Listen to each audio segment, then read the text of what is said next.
Hi ma'am. Hello.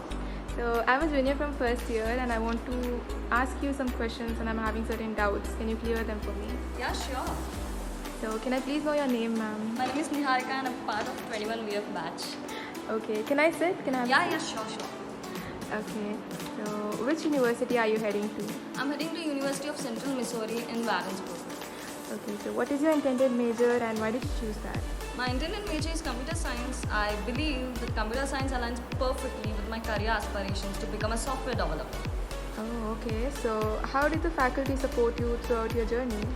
During my 3 years of journey at SRIIT International Institute of Technology, the lecturers were super supportive, not only academically, but also they have supported in helping me to pursue my career aspirations.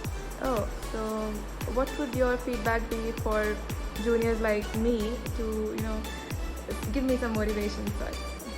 I would highly recommend you to join in this college as I've already mentioned the lecturers are super supportive and also you can achieve a bachelor's degree at US universities at a very reasonable price.